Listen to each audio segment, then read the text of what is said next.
YouTube as well. Welcome everybody. Today is Tuesday, 12, maybe? I don't even know the day that we live anymore. Today we're going to talk about quitting. Yes. Have you ever quitted anything in your life? Do you want to quit something in your life right now? What is it? Can you think about something that really bothers you for not finishing? First of all, I want to talk to you about Rocky. Yes, Rocky, the movies. Have you guys seen it?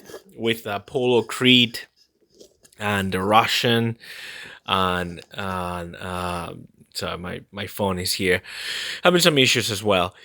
Yeah, so I watched last night. My For the people that don't know, my son, my 12-year-old, his name is Rocco, and that's Polly, which is one of the characters of Rocky.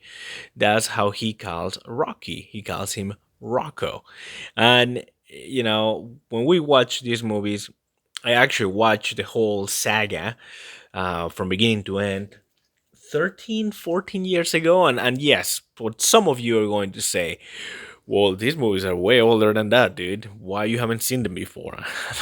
I get that. But um, anyway, so we watch it with my wife, and when my wife here, Polly, one of the main characters, Rocky's brother in law, calling him Rocco, she's like, that's it. That is the name that we're going to call our firstborn, Rocco.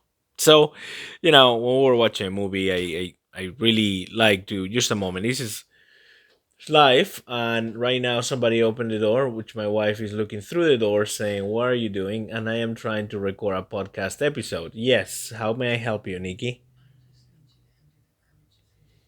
Yes, it's gonna take me 10 minutes to talk to these people that are watching me, if somebody is. So I will throw away the garbage at that point.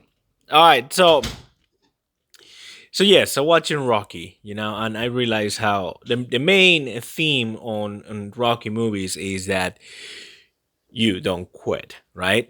Rocky goes and he fights. Sometimes he loses, but most of the times he wins because he is willing to go the distance. And I didn't know this because I'm not a boxing fan, first of all. But apparently to go the distance is to go from round zero to the last round, 13, 12, whatever round, whatever rounds the fight has. And it doesn't necessarily mean that you are winning or you are going to win. It's just the fact that you were able to stand toe to toe with the other boxer, regardless of the final result. And sometimes, he fought some pretty tough people. So just the fact that you were able to stand up toe to toe, like face to face, you were able to say, I am, that's pretty huge.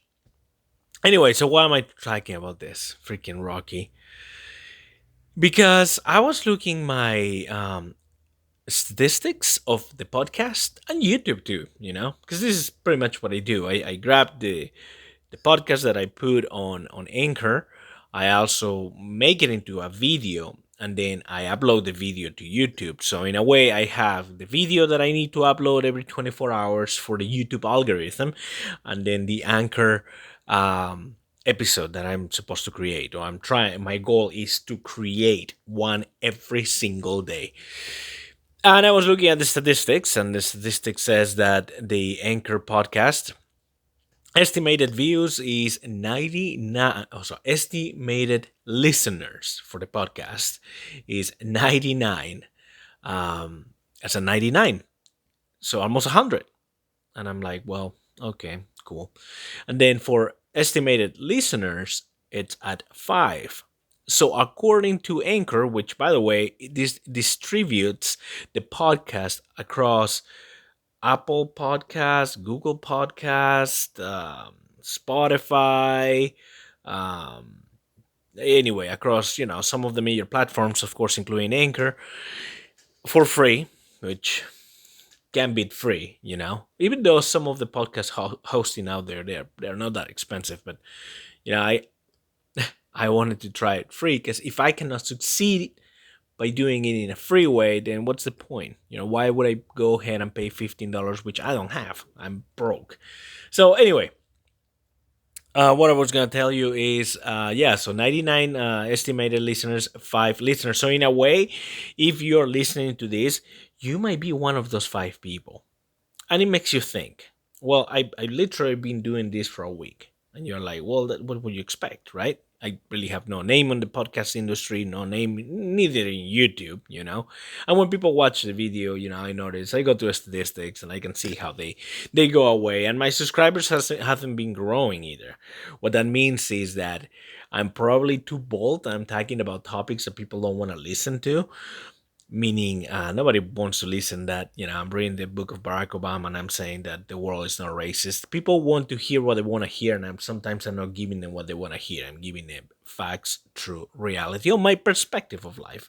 Anyway, so yes, it makes you feel like quitting sometimes.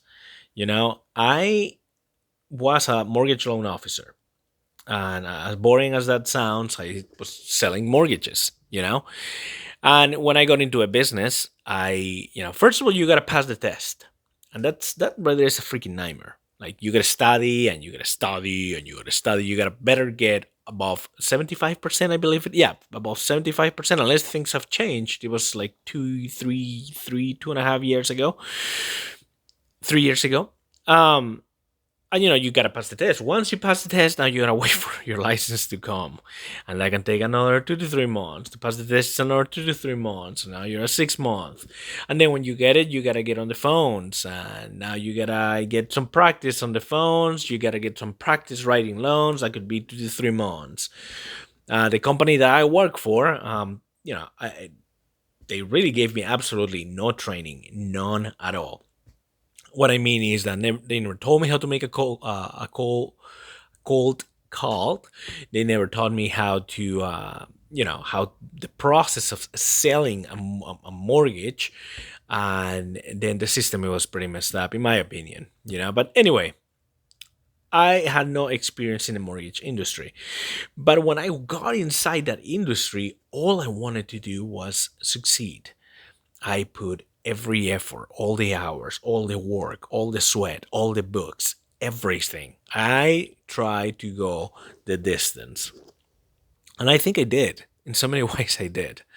But, after a year and a half, I had only closed 18 loans. And for the people watching this, you're like, well, 18, that's pretty good, right? No, really. Like, I had some expectations, some goals that I wanted to meet. And if you're planning to get into a mortgage industry, now that we're talking about this, just to give you an idea, say that you sold a loan for 100,000. So you're like, well, there's not too many homes for 100,000 these days, especially in California, Colorado, Utah. I get it. So let's say you sell a home, you write a mortgage for 200,000. And out of the 200,000, I'm gonna round up numbers here for you to make sense. You get paid $2,000, so $1,000 per 100,000. Okay. Okay. Well, say that I close 18. You're like, well, if you get, say that that's, we're going to put a number here, like 1.8 million. Okay. And out of 1.8 million, you get paid $18,000. Does that make sense? Can you survive with $18,000 for a year and a half? Okay, probably there's some multipliers, some things that can make the sale be your income to get paid even more.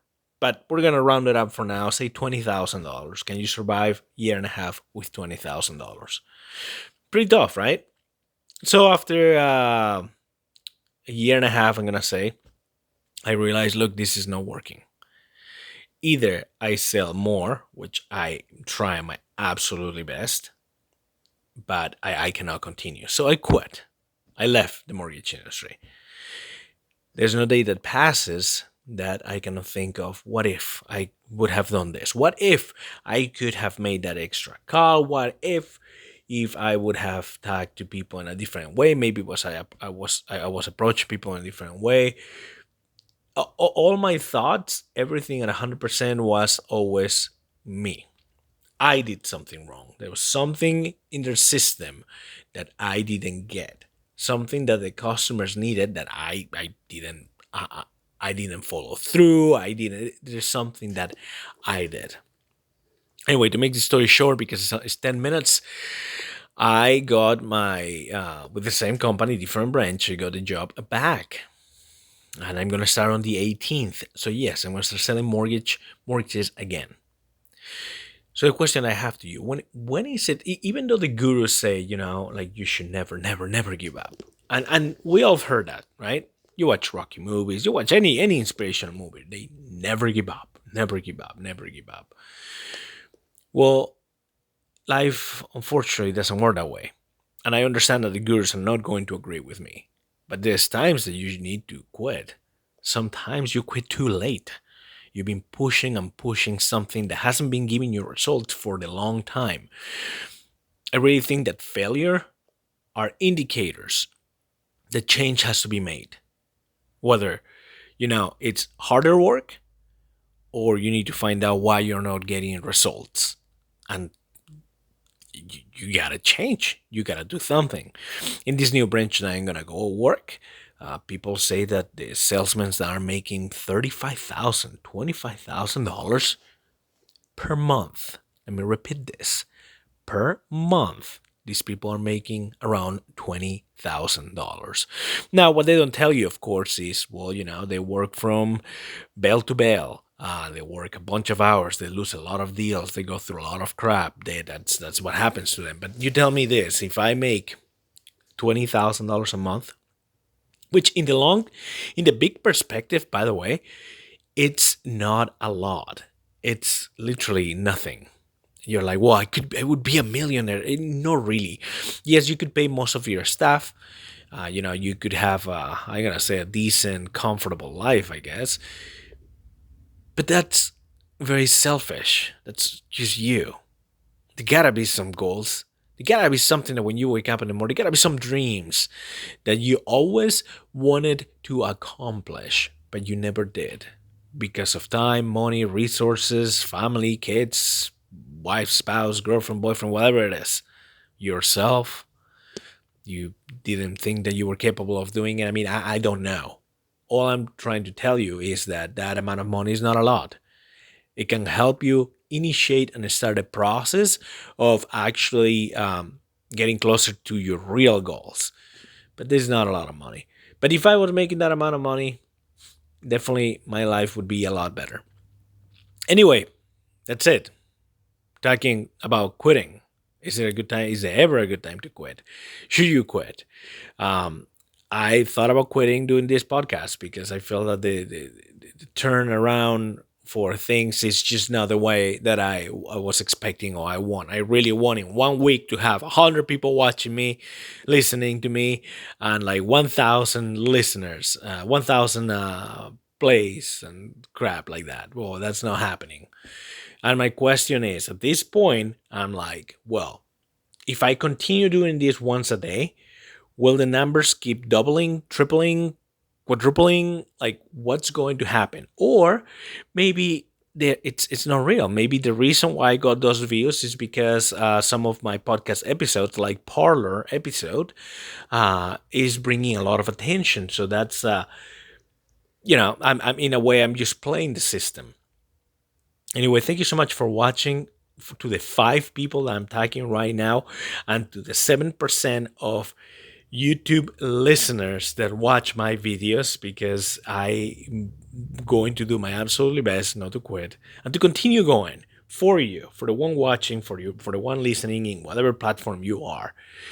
And if you are in a situation in your life that you feel like quitting, share it with me. Send me a message, put it in the comments, something.